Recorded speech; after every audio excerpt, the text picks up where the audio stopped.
Tinanggap upang maibalik ang gana sa pagkain ng ina ng isang bilyonaryo. Napansin ni Mara na hindi pagkain ang tinatanggihan ng matanda, kundi ang mapapait na putahe at paghihiwalay na ipinataw ng kanyang manugang. Nang ihain ng bagong kusinera ang tanghalian sa harap ng buong pamilya, nakakain si Lourdes sa unang pagkakataon matapos ang ilang linggo at nagsimula ang paglaban sa kasinungalingang ginawa upang agawin sa matanda ang kontrol sa pinakamahalagang proyekto ng kanyang buhay. Dumating si Mara Reyes sa mansyon matapos magbitiw ang 3 kusinero sa loob lamang ng 5 buwan. Akala ni Gabriel ay ang pagiging masyadong mahigpit ng asawa niya ang dahilan, kaya nag-alok siya ng mataas na sahod sa sino mang handang manatili. Sa panayam, ipinaliwanag ni Bianca na nawala ng ganang kumain si Lourdes dahil sa katandaan at kailangang sundin ang listahang siya mismo ang gumawa para sa bawat pagkain. Inutusan si Mara na maghanda ng malabnaw na cream para sa almusal, sopas na sinala para sa tanghalian at isa pang cream para sa hapunan. Walang asin, sariwang halamang pampalasa o anumang tekstura ang mga iyon. Kailangang iwan ang tray sa isang kariton sa pasilyo. Personal na naglalagay si Bianca ng ilang patak mula sa isang madilim na bote. Dinadala ang pagkain sa kwarto at bumabalik makalipas ang ilang sandali na sinasabing tinanggihan ni Lourdes ang lahat. Nagtaka si Mara mula pa sa unang araw, ngunit pinayuhan siya ni Rosa, ang tagapamahala ng bahay, na sundin na lamang ang mga utos. Ang nagtatanong ng sobra ay hindi nagtatagal sa kusinang ito, sabi ni Rosa. Ipinakita ng takot sa boses niya na hindi iyon simpleng payo. Bago tanggapin ang trabaho, halos 1 taon na nagluluto si Mara sa mga pansamantalang trabaho. Nawalan siya ng regular na hanap buhay nang magsara ang maliit na restaurant na pinagtatrabahuhan niya, kaya kailangan niya ang sahod upang maituwid muli ang kanyang buhay. Hindi siya pumasok sa mansyon para hamunin ang sinuman. Sa mga unang araw, itinala niya ang oras, tinimbang ang bawat serving, at sinunod ang lahat ng bilin. Ang gumulo sa isip niya ay ang pabago-bagong tuntunin ni Bianca. Isang umaga, sinabi nitong bawal kay Lourdes ang matitigas na pagkain. Pagsapit ng hapon, ipinaglagay naman nito ang matitigas na biskwit sa tray para kunan ng litrato at ipadala kay Gabriel. Sa ibang araw, ipinapaakyat nito ang tanghalian ng 11:00 at ipinapabawi makalipas lamang ang ilang minuto dahil napakabagal daw magsimulang kumain ng matanda. Alam ni Mara na natural lamang sa isang matanda ang kumain ng mabagal. Gayunman, halos buo pa ring bumabalik ang tray at itinatala ni Bianca na tinanggihan ni Lourdes ang pagkain. Ang mga larawang pinili lamang ni Bianca ang nakikita ni Gabriel. Habang pinamamahalaan niya ang mga kumpanya at maghapong nasa mga pulong, nakakatanggap siya ng mga mensaheng hindi raw nakatulog nang maayos ang ina niya, nakalimot sa oras, o tumanggi na naman sa pagkaing inihanda. Sumasagot lamang siya na kunin ang pinakamahusay na mga profesional at inaaprubahan ng gastos ng hindi nagtatanong. Hindi siya isang anak na walang pakialam. Nang mamatay ang kanyang ama, inimbitahan niya si Lourdes na tumira sa mansyon upang manatiling malapit. Ngunit napagkamalan niyang sapat na ang pagbibigay ng ginhawa kahit wala siyang oras na makasama ang ina. Si Bianca ang humawak sa konsultasyon, dokumento, tawag at pagkain. Unti-unti, iisa ang sagot sa bawat tanong ni Gabriel. Tumatanda na si Lourdes at kailangan niyang tanggapin na hindi na ito tulad ng dati. Naririnig ni Lourdes ang ilan sa mga usapang iyon mula sa pasilyo at lalo siyang nananahimik araw-araw. Sa ika-4 na araw, nakita ni Mara si Lourdes na nag-iisa malapit sa greenhouse sa likod. Bumaba ang matanda nang walang paalam, kumakapit sa mga dingding dahil naakit sa amoy ng tinapay. Inalok siya ni Mara ng isang hiwa, ngunit nagtanong muna si Lourdes kung nasa bahay si Bianca. Nang malaman niyang wala ito, inubos niya ang tinapay at humingi pa. Hindi siya mukhang isang babaeng walang ganang kumain. Para siyang taong natatakot na makitang kumakain. Hindi siya inusisa ni Mara. Umupo ito sa tabi niya, nagsilbi ng tsaa at nakinig habang ikinukwento ni Lourdes kung paano niya ginawang community kitchen ang lumang bodega ng pamilya maraming taon na ang nakalipas. Namamahagi roon ng pagkain at nagtuturo ng hanap buhay sa mga taong kailangang magsimulang muli. Pagkamatay ng asawa niya, halos lahat ng oras ni Lourdes ay inilaan niya sa lugar. Ngunit 4 na buwan bago dumating si Mara, nagsimulang sabihin ni Bianca na nakakapagod para sabihanan niya ang mga bisita. Pagkatapos ay nawala ang mga tawag, nawala ang mga dokumento sa kwarto at inihiwalay ang pagkain ni Lourdes sa pamilya. Pagkatapos ng usapan, naghanda si Mara ng malambot na omelets na may mga halamang pampalasa mula sa greenhouse. Inubos iyon ni Lourdes. Naabutan sila ni Rosa at muntik niyang mabitawan ang tray. Sa halip na tawagin si Bianca, isinara niya ang pinto at tinulungan ang matanda na makabalik sa kwarto. Tinanong ni Mara kung maaaring makasama sa kalusugan ni Lourdes ang pagkaing iyon.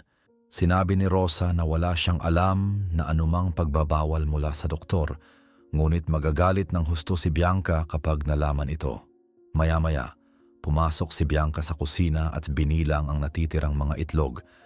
Doon na unawaan ni Mara na pati sangkap ay kontrolado nito.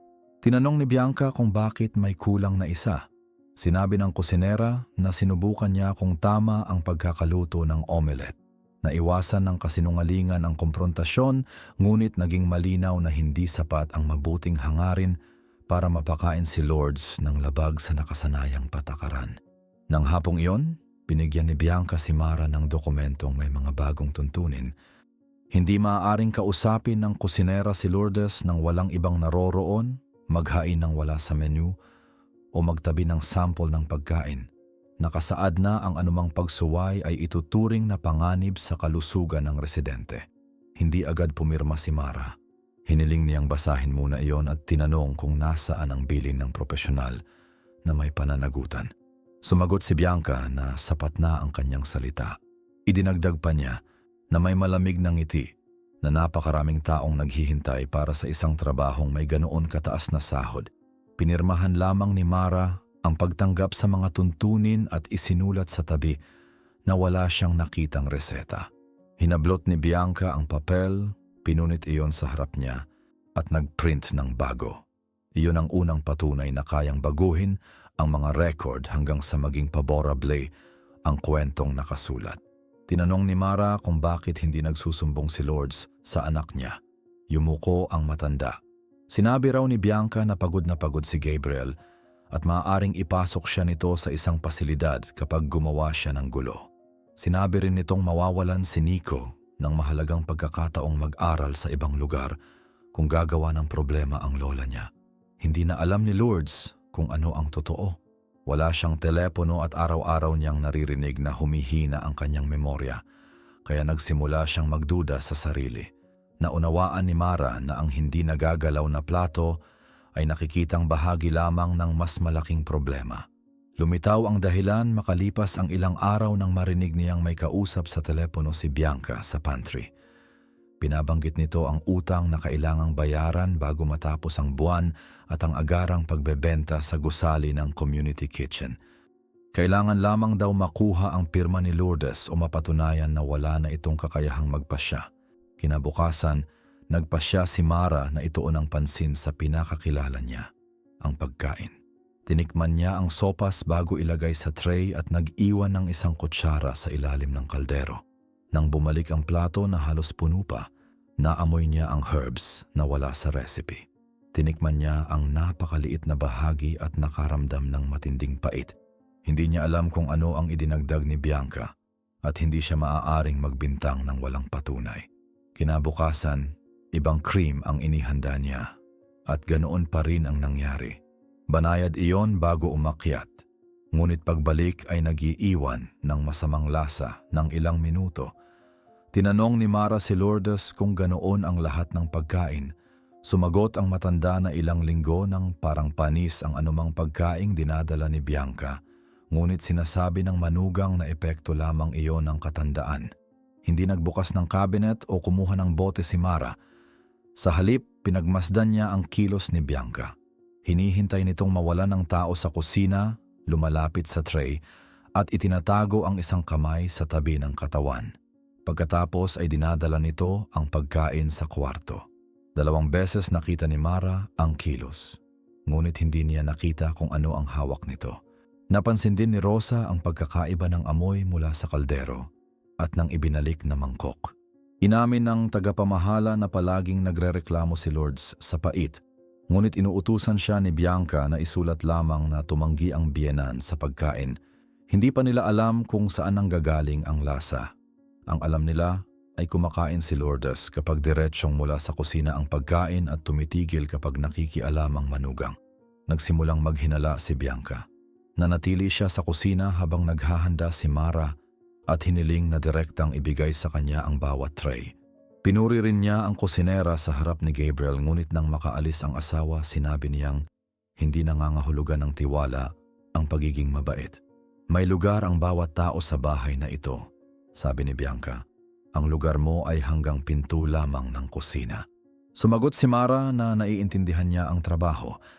Tinanong ni Bianca kung naiintindihan din ba niyang wala nang kakayahang pumili si Lourdes ng kakainin nito. Iniwasan ni Mara ang argumento at sinabi lamang na dapat pakinggan ang sino mang nagugutom. Umalis si Bianca nang walang sagot, ngunit pinago niya ang oras ng trabaho ni Mara upang hindi ito makadalo sa almusal. Naunawaan ng kusinera na kakaunti na lamang ang oras bago siya tuluyang ilayo. Nang makita ni Rosa na inihahambing ni Mara ang mga sopas, natakot siya at nakiusap na tumigil ito. Kontrolado raw ni Bianca ang mga kamera at minsan na nitong pinaalis ang isang tagapag-alaga na nagtangkang paglapitin si Lourdes at ang anak niya. Tinanong ni Mara kung bakit hindi siya nagsalita. Sinabi ni Rosa na siya ang sumusuporta sa dalawang kamag-anak at noong una ay inakala niyang utos talaga ng doktor ang mga tuntunin. Nang maunawaan niya ang paghihiwalay, natakot na siyang mawalan ng lahat. Hindi siya hinusgahan ni Mara, ngunit sinabi nitong nakakatulong kay Bianca ang pananahimik. Umiyak si Rosa at ikinuwentong gabi-gabi ay kailangan niyang itala kung gaano karami raw ang kinain ni Lourdes. Pinapalitan ni Bianca ang anumang puna tungkol sa lasa ng simpleng katagang tinanggihan ng pagkain. Makalipas ang ilang araw, may tagasuri na kakausap kay Lourdes at gagamitin ang mga tala bilang patunay na hindi na niya kayang alagaan ang sarili. Dumating si Nico sa kusina habang nag-uusap sila, kaya agad silang nagpalit ng paksa. Humingi siya ng sandwich at napansin ang mapulang mga mata ni Rosa. Kaswal na tinanong ni Mara kung kailan siya huling nananghalian kasama ang lola. Hindi niya maalala. Sinabi niyang palaging paliwanag ni Bianca na kailangang magpahinga ni Lourdes at naduduwal ito sa amoy ng pagkain. Inilapag ni Mara ang sandwich at tinanong kung naduduwal din ba ang lola niya kapag naaamoy ang bagong lutong tinapay. Naalala ni Nico na bago inihiwalay ang lola niya, pumapasok ito sa kusina tuwing may nagbe-bake. Nanatili sa isip niya ang tanong. Kalaunan, nakita niya si Lourdes na nakatingin sa litrato ng community kitchen. Nakiusap ang lola na huwag hayaang ibenta ang lugar. Nangako si Nico kahit hindi pa niya alam kung sino ang gustong magbenta nito. Iyon ang dahilan kung bakit pinili ni Mara ang tanghalian ng Lunes. Karaniwang wala si Gabriel, ngunit naroon si Nico at hindi masasabi ni Bianca na tinanggihan ni Lourdes ang pagkain kung makikita ng apo na kumakain siya. Naghanda si Mara ng malapot na kanin na may kalabasa, inihurnong isda at malalambot na gulay. Wala siyang ginamit na ipinagbabawal sa listahan. Bago patayin ang apoy, nagtabi siya ng isang bahagi at ipinatikim kay Rosa. Banayad ang lasa at walang kakaiba. Pagkatapos ay pumunta siya sa kwarto at direktang tinanong si Lourdes kung nais nitong mananghalian kasama ang pamilya. Takot na tumingin sa pinto ang matanda at sinabing hindi iyon papayagan ni Bianca. Sumagot si Mara, "Sa inyo dapat manggaling ang desisyon. Kung ayaw ninyo, aalis ako ngayon din." Natahimik si Lourdes ng ilang segundo bago iniabot ang kamay. Nang tumawid si Mara sa silid kainan habang inaalalayan si Lourdes, nakaupo na si Bianca sa mesa kasama si Nico. Ilang linggo nang hindi inilalagay roon ang upuan ng matanda. Hinila iyon ni Mara, tinulungang makaupo si Lourdes at dinala ang plato ng diretsyo mula sa kusina nang walang ibang humahawak. Malakas na ibinaba ni Bianca ang baso. "Sino ang nagbigay ng pahintulot dito?" tanong niya. Inilagay ni Mara ang kubyertos sa tabi ni Lourdes at sumagot. Hiniling ni Ginang Lourdes na mananghalian. Tumayo si Bianca at sinabing may espesyal na dieta ang biyenan. Ipinaliwanag ni Mara na sinunod niya ang buong listahan. Tinangka ni Bianca na kunin ang plato, ngunit hinawakan ni Lourdes ang gilid gamit ang dalawang kamay. Maliit na kilos iyon, Subalit hindi pa kailanman nakita ni Nico na salungatin ng lola niya ang kanyang ina. Inutusan ni Bianca si Lourdes na bumalik sa kwarto, tumingin ang matanda kay Mara pagkatapos sa apo at isinubo ang kaunting pagkain. Dahan-dahan siyang ngumunguya. Sumubo siya muli at napuno ng luha ang kanyang mga mata. Hindi mapait, sabi ni Lourdes. Naramdaman ni Mara na nagkakaroon ng anyo ang kanyang hinala habang namumutla si Bianca. Sa sandaling iyon, pumasok si Gabriel dahil nakansela ang isang pulong. Nakita niya ang ina sa harap ng platong halos kalahati na ang laman, ang asawang nakatayo at ang bagong kusinera sa tabi nito. Sa loob ng 26 na araw, nakakatanggap siya ng mensaheng ayaw tanggapin ni Lourdes ang anumang pagkain. Ngayon ay kumakain ito sa harap niya. Tinanong ni Gabriel kung ano ang nangyayari.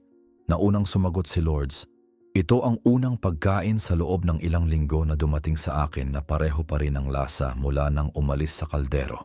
Bago tayo magpatuloy, sagutin ito sa comments. Magkakaroon ka ba ng lakas ng loob na harapin ang sarili mong amo upang ipagtanggol ang isang matandang pinipigilang kumain? Isulat ang o hindi at sabihin kung saan ka nanonood. Nakabawi ng boses si Bianca at sinabing sinuway ni Mara ang isang maselang bilin. Nilagyan daw ng kusinera ng maling ideya ang isip ng isang nalilitong babae at maaaring nagdulot ng biglaang panganib sa kalusugan. Hindi agad tinanggap ni Gabriel ang paliwanag. Umupo siya sa tabi ng ina at tinanong kung may masakit ba, naduduwal ba siya o nahihirapang lumunok. Sumagot si Lourdes na mahina siya dahil nagugutom, ngunit hindi sumasama ang pakiramdam niya dahil sa tanghaliang iyon. Tinangka ni Bianca na sumabat. Pinaghintay siya ni Gabriel. Dinala niya ang plato sa kusina, tinikman ang natira sa kaldero at inihambing iyon sa mangkok na ibinalik mula sa kwarto ng umagang iyon. Banayad ang una, mapait ang pangalawa, gaya ng sinabi ni Mara. Bumalik si Gabriel sa silid kainan dala ang 2 mangkok. Sinabi ni Bianca na naglalagay siya ng suplementong inirekomenda upang mapabuti ang panunaw ng biyenan. Sa unang pagkakataon, tinanong ng asawa kung sino ang nagrekomenda, kailan nagsimula at nasaan ang nakasulat na bilin. Walang maipakitang dokumento si Bianca. Sinabi niyang aayusin niya iyon mamaya at tinangkang iakyat si Lourdes. Pinigilan siya ni Gabriel. Iniutos niyang mananatili sa mesa ang ina. Walang sino mang gagalaw sa pagkain nito at direktang ihahatid ni Mara o Rosa ang bawat tray. Kinuha rin niya ang maliit na bag na may bote at sinabing aalamin niya kung ano mismo ang laman nito. Nang mapagtantong nawawala ang kontrol niya, sinubukan ni Bianca na sirain ang kredibilidad ni Mara. Inakusahan niya ang kusinera na lumalapit kay Lourdes dahil sa kayamanan at sinabing may gumalaw sa drawer ng mga dokumento. Sumagot si Mara na hindi siya pumasok sa opisina at narinig lamang niya sa pantry ang usapan tungkol sa pagbebenta ng gusali. Tinanong ni Gabriel ang asawa kung anong bentahan iyon. Sinabi ni Bianca na walang bentahan at gumagawa lamang si Mara ng kwento upang hindi matanggal. Hindi pinaalis ni Gabriel ang kusinera, ngunit pinauwi niya ito sa natitirang bahagi ng araw habang kakausapin niya ng sarilinan ang ina. Bago umalis si Mara, sinabi niya, "Huwag mong buburahin ang anumang nakita mo at huwag ka munang makipag-usap sa iba hanggang maintindihan ko ito." Hindi pa iyon lubos na tiwala, ngunit hindi na rin iyon dating kawalang pansin. Pagkaalis ni Mara, dinala ni Gabriel si Lourdes sa isang silid na hindi mapapasukan ni Bianca. Matagal bago nakapagsalita ang ina. Ilang buwan niyang naririnig na mahina ang memorya niya, kaya natatakot siyang magkamali sa detalye. Naglagay si Gabriel ng papel at ballpen sa harap niya at hiniling na isulat ang lahat ayon sa pagkakasunod na natatandaan. Isinulat ni Lourdes ang mga oras na kinukuha ang pagkain, ang mga pagkakataong humiling siyang makausap si Nico, at ang mga araw na ipinipilit ni Bianca ang pagbebenta ng community kitchen. Sinabi rin niyang hindi siya pipirma sa anumang dokumento. Nangako si Gabriel na walang pipilit sa kanya. Itinago niya ang salaysay, ipinagpaliban ang pagsusuri kinabukasan. At sinabi kay Bianca na walang papel na ihaharap sa ina hanggat hindi nasusuri ang mga pangyayari. Pagkatapos ng hapunan, ipinakita ni Bianca ang video kung saan inaalalayan ni Mara si Lourdes patungo sa mesa. Walang tunog ang kuha at ikinuwento niya iyon na parang pinilit ang matanda. 2 beses itong pinanood ni Gabriel at nakita niyang kusang itinuro ni Lourdes ang upuan. Hiningi niya ang mga kuha ng mga nakaraang araw upang makita ang pagdaan ng mga tray. Sinabi ni Bianca na ilang oras lamang ang itinatago ng sistema. Alam ni Gabriel na kasinungalingan yon dahil binabayaran niya ang pag-iimbak ng mga kuha sa loob ng 1 buwan. Binuksan niya ang computer, hinarang ang karagdagang pagbura at nakita ang ilang nawawalang bahagi na palaging malapit sa oras ng pagkain. Hindi pa niya alam ang buong nangyari, ngunit malinaw na may itinatago ang asawa. Nang gabing iyon, nilapitan ni Nico ang ama. Kaunti lamang ang sinabi niya sa tanghalian, ngunit mas marami siyang napansin kaysa sa inaakala ng mga adulto. Ikinuwento niyang 2 linggo bago iyon ay humingi siya ng pagkain sa kwarto ng lola at aksidenteng natikman ang cream sa mesa. Napakapait kaya iniluwan niya iyon sa lababo. Pumasok si Bianca, kinuha ang mangkok at inutusan siyang huwag magsabi kaninuman dahil gamot daw iyon. Narinig din niyang sinabi ng ina kay Lourdes na ibebenta ni Gabriel ang community kitchen kapag natanggap na ang mga report. Akala ko totoo, pag-amin niya. Pero kanina natakot si Lola sa pagtingin pa lang kay Mama. Hindi siya nakakalimot. Natatakot siya. Sa unang pagkakataon may narinig si Gabriel na testigong hindi maaaring akusahan ni Bianca na naghahabol ng pera. Maya-maya tinawagan ni Rosa si Mara. Nahuli niyang pinupunit ni Bianca ang orihinal na tala ng mga pagkain at gumagawa ng bagong bersyon. Naitago ni Rosa ang 2 pahina bago tuluyang masira. Nakasulat doon ang humiling na mananghalian sa mesa, tinanggap ang tinapay mula sa kusinera at nagreklamo sa mapait na lasa. Sa bagong bersyon, pinalitan ang lahat ng tumanggi sa pagkain at nagpakita ng pagkalito. Sinabihan ni Mara si Rosa na itago ang mga pahina at huwag harapin si Bianca ng mag-isa. Bago niya matawagan si Gabriel, ito mismo ang tumawag. Nasabi na ni Nico ang tungkol sa mapait na cream. Hiniling ng bilyonaryo na bumalik si Mara kinaumagahan upang ipaliwanag sa harap ng lahat ang eksaktong napansin niya sa kusina. Kinabukasan, dumating si Mara bago mag-8 at nakita si Gabriel na naghihintay sa kusina. Nasa ibabaw ng mesa ang mapait na mangkok, ang bahaging inihanda ni Mara at ang boteng kinuha sa bag ni Bianca. Nakasaad sa etiketa na puro at matapang na timpla iyon ng mga halamang gamot at maaaring magdulot ng pagduduwal at pagbabago ng panlasa kapag nasobrahan.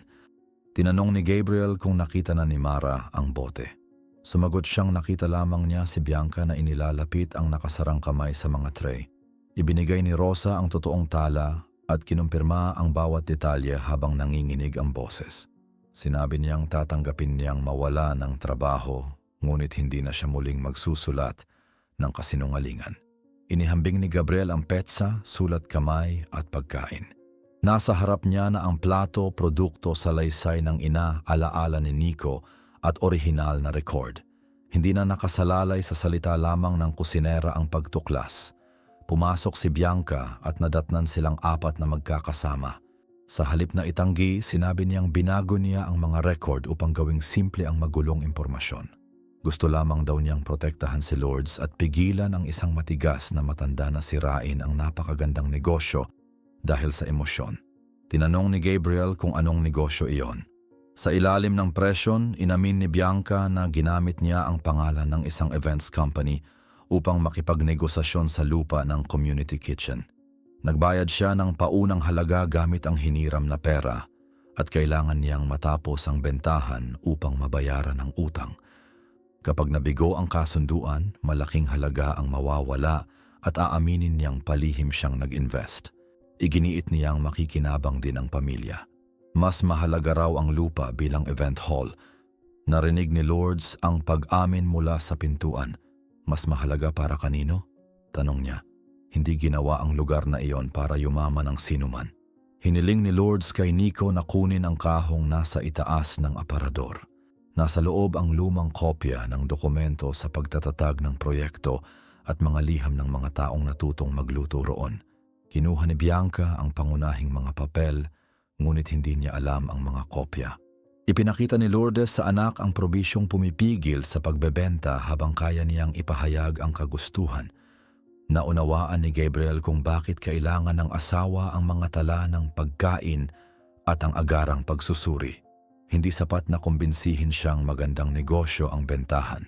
Kailangang gawing patunay ng kawalan ng kakayahan ang pagtanggi ni Lourdes sa pagkain at palabasing walang saysay ang anumang pagtutol nito. Sinabi ni Bianca na nagsimula ang dieta nang magtanong si Lourdes tungkol sa lupa. Hindi raw niya gustong saktan ang matanda at nais lamang niyang magkaroon ng oras upang tapusin ang negosyong papurihan din ng lahat.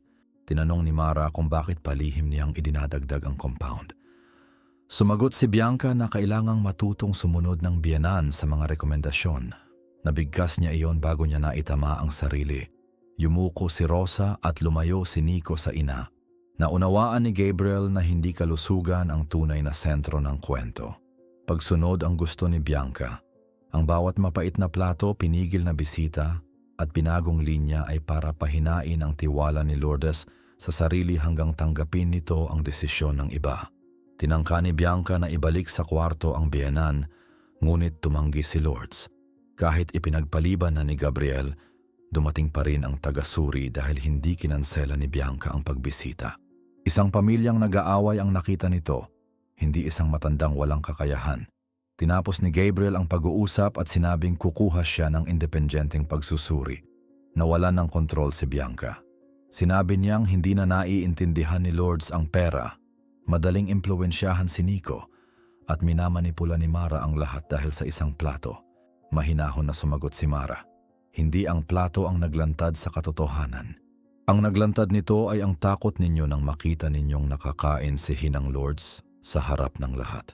Hiningi ni Gabriel ang mga dokumento at password sa gastos. Tumanggi si Bianca. Sinabi niyang hindi na ito gagawa ng anumang desisyon para kay Lourdes at susuriin ng mga independenteng profesional ang lahat.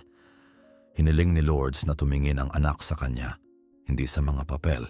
Sinabi niyang hindi gutom ang pinakamasakit kundi ang araw-araw na pagsasabing hindi niya mapagkakatiwalaan ang sariling memorya. Inamin niyang nagtago siya ng tinapay sa kwarto dahil natatakot siyang malaman ni Bianca kung kailan siya nakakakain. Tinanong ni Gabriel kung bakit hindi siya tumawag. Sumagot ang ina na maraming beses siyang nagtangka ngunit palaging sinasabing naglalakbay, abala o pagod na pagod ang anak. Kinumpirma ni Nico na may mga araw na hindi rin siya pinapasok. Naunawaan ni Gabriel na hindi sapat ang alisin si Bianca sa desisyon. Kailangan niyang ibalik sa ina ang katiyakang pakikinggan ito. Umupo siya sa harap ni Lourdes at humingi ng tawad nang hindi ginagamit ang trabaho bilang dahilan. Hindi siya agad pinatawad ng ina. Sumagot lamang ito, magsimula ka sa paniniwala sa akin kapag sinabi kong gutom ako. Sa mga sumunod na araw, muling kumain si Lourdes sa mesa. Ipinadala ang bote para sa pagsusuri at ibinigay ang mga records sa mga profesional na pinili ni Gabriel. Nang wala ang compound at presyo ni Bianca, mabilis na bumalik ang gana ng matanda. Kinumpirma ng independenteng pagsusuri na nauunawaan niya ang kanyang mga desisyon kahit nang hina siya dahil sa paghihiwalay. Hindi natuloy ang bentahan dahil kailangan ang personal na pahintulot ni Lourdes. Natuklasan ding sariling pera at utang ang ginamit ni Bianca sa paunang bayad at wala siyang direktang access sa kayamanan ng biyenan. Hindi pangangailangan ng pamilya ang pinagmula ng kasinungalingan, kundi ang takot na aminin ang kabiguan at mawala ang imahe ng babaeng may kontrol sa lahat.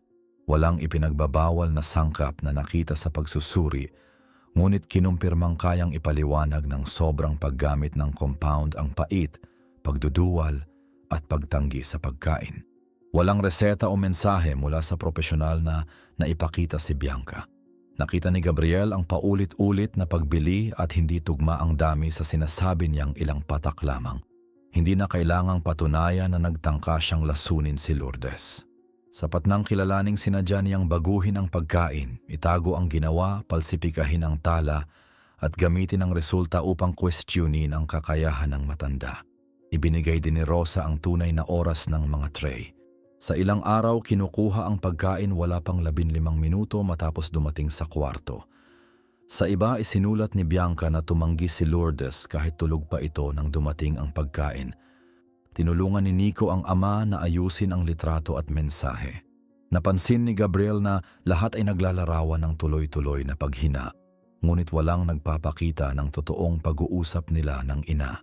Ginawa niyang kapalit ng presensya ang mga report. Hindi ang utang ng asawa ang pinakamasakit niyang natuklasan, kundi ang dali niyang hinayaang ibang tao ang magpasya kung ano ang nararamdaman, naaalala at nais ng ina. Humingi ng tawad si Gabriel, ngunit hindi tinanggap ni Lourdes ang isang madaling pangungusap bilang kabayaran. Hindi na maibabalik ang mga buwang inakala niyang nawawala ang katinoan niya. Maaari lamang baguhin ng anak ang pagtrato sa mga tao mula sa araw na iyon. Binawasan ni Gabriel ang paglalakbay, personal na hinawakan ang mga desisyon tungkol sa ina at ibinalik ang telepono, dokumento at pakikipag-ugnayan sa proyekto. Pinakinggan din niya si Rosa nang hindi sumisingit at tiniyak na hindi ito parurusahan. Nang kausapin si Mara, inamin niyang inilayo niya ito sa bahay sa oras na kailangan niya itong pakinggan. Sumagot ang kusinera na babalik lamang siya kung makakapili si Lourdes ng menu at hindi na muling gagamiting kasangkapan sa kontrol ang pagkain. Pumayag si Gabriel. May isa pang kondisyon si Mara. Gusto niya ng malinaw na mga tala na pirmado ng talagang kasama sa bawat pagkain at mababasa ni Lourdes ang lahat ng isinusulat tungkol sa kanya. Pumayag si Gabriel. Hindi na tumanggap si Rosa ng lihim na utos at direkta ng nakipag-usap kay Lourdes tungkol sa pang-araw-araw na gawain.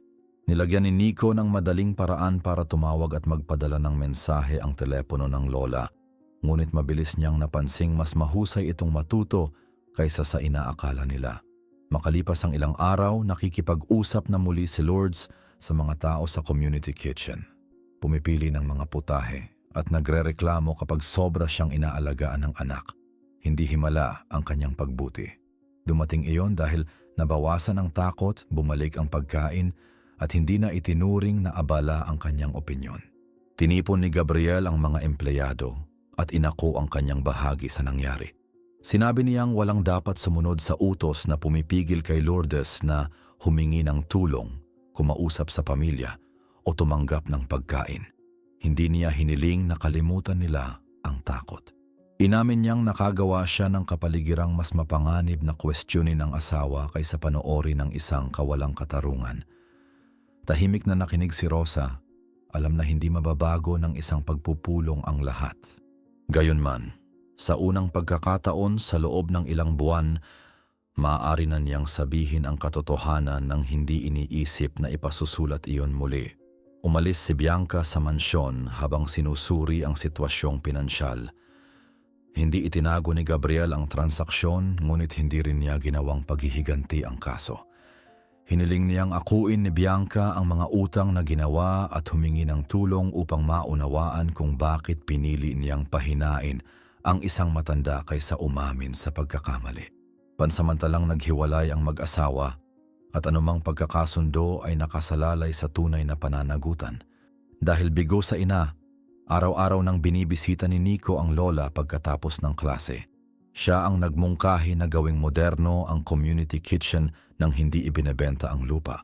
Pumayag si Lourdes basta patuloy na libreng mapagsisilbihan ang mga nangangailangan. Makalipas ang ilang linggo, sinamahan ni Mara si Lourdes sa lumang gusali. Muling pumasok ang matanda sa kusinang itinayo niya, maraming dekada na ang nakalipas at sinalubong siya ng mga manggagawa at taong natutulungan doon. Hindi niya nawala ang memorya o kagustuhang magpasya.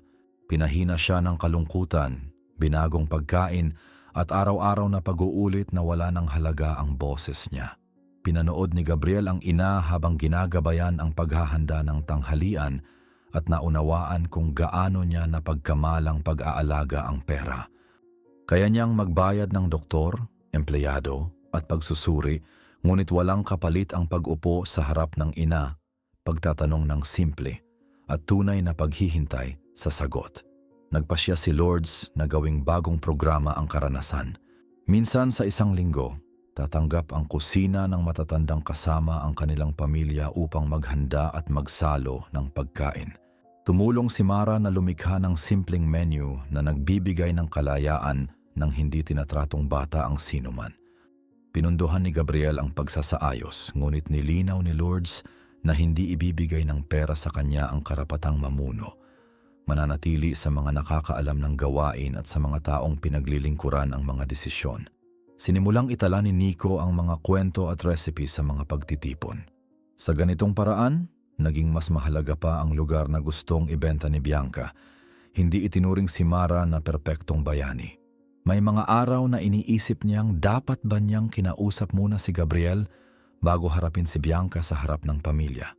Sumagot si Lourdes na kung ipinagpaliban ang tanghalian, maaaring natuloy ang pagsusuri bago siya nakitang kumain.